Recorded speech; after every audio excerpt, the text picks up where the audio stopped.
What did you make of that, Ivan?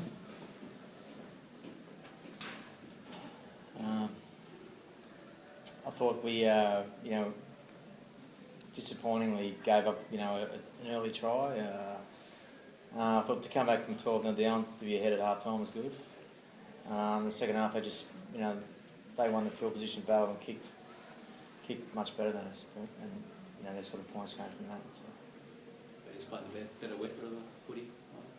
Yeah, well, certainly in the second half. Yeah, we missed a couple of, butchered a couple of kicking opportunities, which sort of ended up, just building pressure. They built pressure on us, and the points came. That decision by Luke to run it on the last there ended up with Conrad Burrell's try proved pretty costly in the end.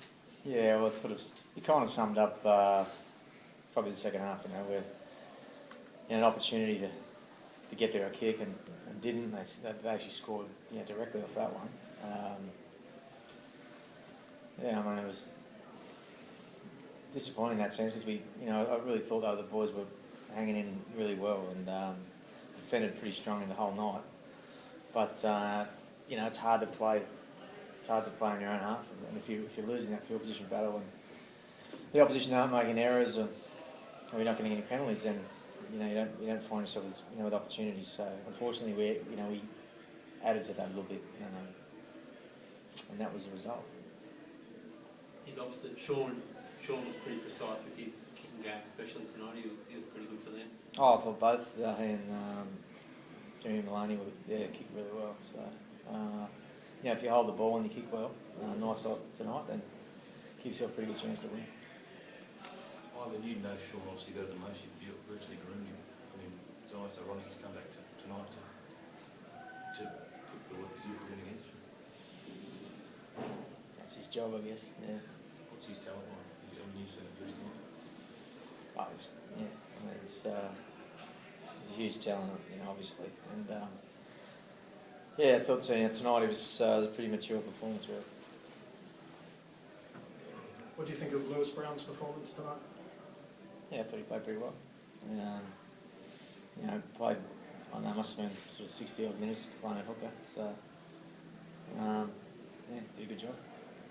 Jimmy Maloney's telling everyone back home that Lewis Brown's moving into a granny flat out the back of your place.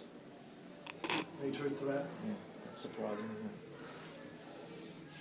Josh Mansell, obviously, with his intercept, changed the game a little bit there, sort of thing.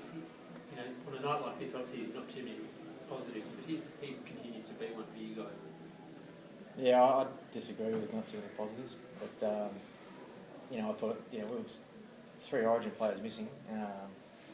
Although we gave it a real good go. We just in the end we didn't get some of the basics right, and they did. So Josh, Josh has been very good for us since he's come in. That play in particular was a real momentum swinger, which is you need in the NRL. So certainly a good player, and he's done a great job since he's come in. So the challenge is to keep that going.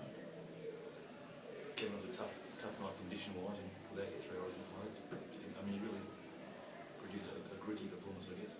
Yeah, we'll hang in there.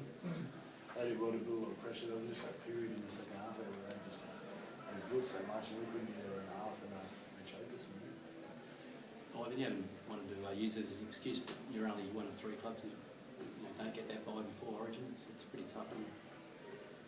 Yeah, I'm not too sure how that all works really. There seems to be a lot of buys, and two teams here, 4 teams there. I don't know how it works, but we're actually getting buys around the Origin period with that, but we're not getting them, before the games. So you lose your players. So I'm not too sure how that works. Why that would work? It's not like our buys are in different, completely different parts of the season. So maybe something to look at. Okay, thanks everybody.